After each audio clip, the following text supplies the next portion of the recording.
scale modelers, and welcome to another quick and dirty build and review. This episode will feature the Monogram 48 scale Heinkel HE111. This is another installment in my Battle of Britain on a Budget series. And let's take a look at the Battle of Britain on a Budget right now. There's Golan's Messerschmitt, and we got Airfix Hurricane, the AMT Junkers 88, got a Revell Spitfire, BF110, and the centerpiece of today's episode. Monogram had a great series of these in the 70s. There was the B-17G, there was the B-29, there was the B-24, there was the de Havilland Mosquito, and the B-58 Hustler. These kits are really highly regarded, and I found out why. And this was an eBay scrounge, and for shipping, I think I got this, including shipping, like $33. And this is a joy to build. Let's get into this thing and start having some Battle of Britain blitzkrieg action, baby! There are many sprues, at least 5, and it's going to be a nice big model. And I can already tell. I mean, this is out of that same Monogram period that brought us the immortal B-17G of 1975. That was in my family. There was one of those in my family the first time around, and this one would be worth building again as wheels down. But I got to get the Skyorama done first, and the instruction sheet is kind of a mid-vintage, definitely not the 70s version. It's definitely a big upgrade from that, and reads really nice. And the decals are pretty Spartan for HE111s, and there they are.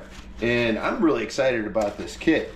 And for an eBay scrounge, this is one of those times where I got more than I even wanted and better than I expected. I have mini mask for this complicated fucking canopy, and so I'm gonna have some factory cut masking to help me do a good canopy. Just in case this can help you, step 1, building the cockpit.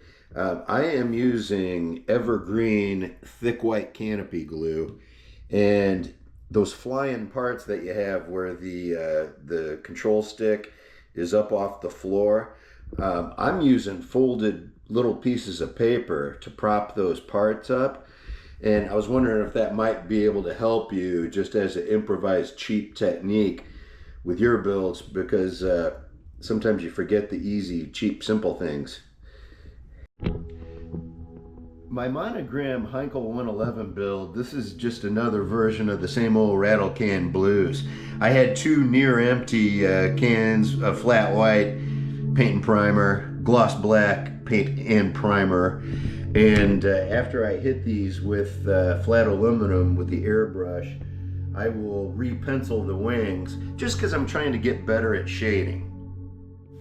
Sometimes I'll get on a tear and I'll get so much done that I forget to record any kind of a progress update. And I got a lot done in the afternoon yesterday. And I want to compliment the quality of this mid-70s Monogram Heinkel bomber. This wing gap here is negligible. And I'm going with the classic. And I used to use putty knife blades, but I have just as much luck using the backing of label paper, and that waxed paper. That's a really nice thing to smooth that putty in with. And these gaps are so small, but I will just use a little bit of putty, sand it off, and keep on moving. And I'm going to go really light with my flat black and do the thinnest coat that I can, because I really want this silver to shine through. And I'm even going to hit these lines a second time with charcoal pencil, and then start doing my camouflage just to see if I can finesse this and have a beautiful model. What you are looking at here might be one of the best airbrush jobs I have done, just in the way of having it look like, you know, it's not a toy. And how realistic this weathering is, I couldn't tell you.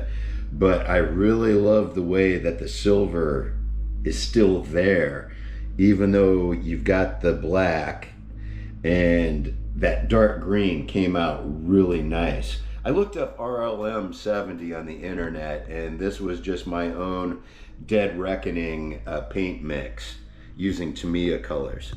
And so this Heinkel really looks pretty fearsome right now, and oh my gosh.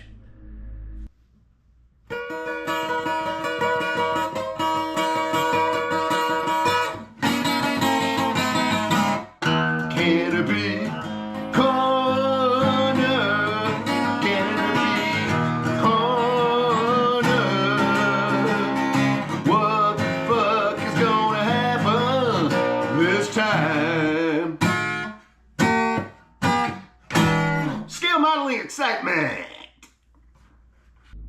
My favorite scale modeling channel, Max's Models, talks about the Styrene River, which awards blessings and rewards goodness along the way of your pursuit of the hobby.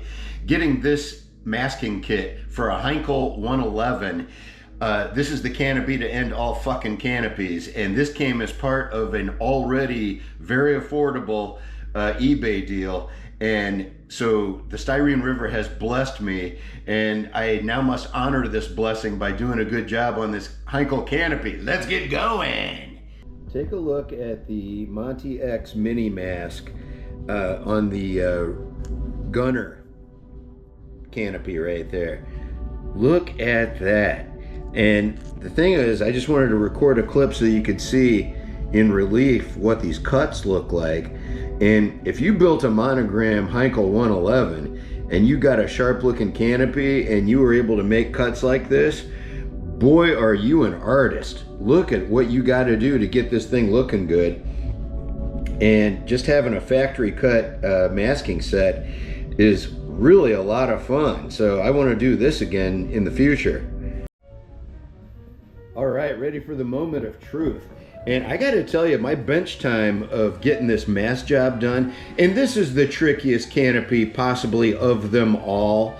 I might have had a little over an hour bench time, and I really just enjoyed the time of placing these and enjoying how well cut they were and how perfectly they fit.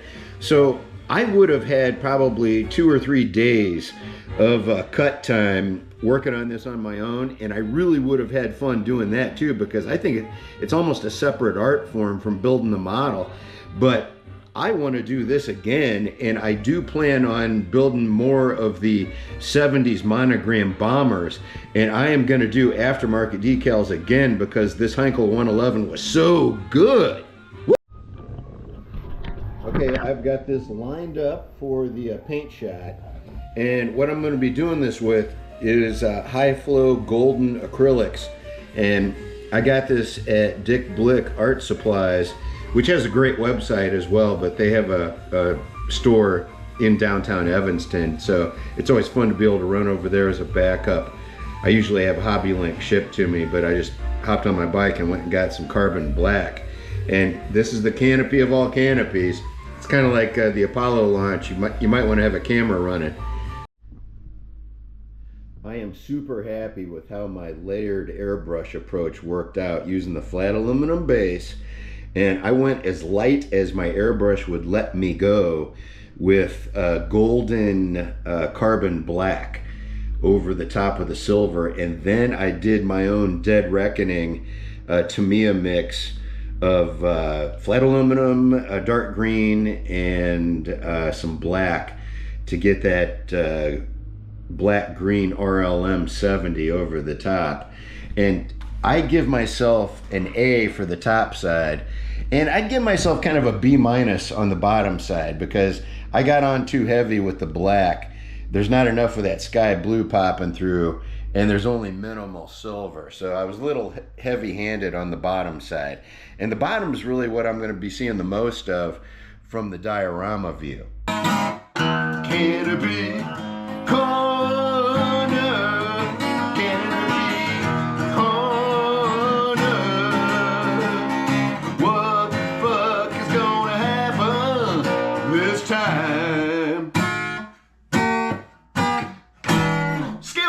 excitement! The 48 scale Monogram HE111 by Heinkel. This thing comes together really nice, and it typifies what was so good about Monogram in the mid 70s. So this thing, it's a real looker. The detail's great. Even an old model, the parts go together great. I didn't have any warpage or anything like that, and any patching that I had to do, pretty negligible. So I mean, by today's standards, this thing is a really good build, and I will be building more 48 scale Monogram bombers in the future because this is just such a good time. So this has been another installment in the Battle of Britain on a Budget quick and dirty build and review series, and this has been another quick and dirty build and review. Thank you for watching.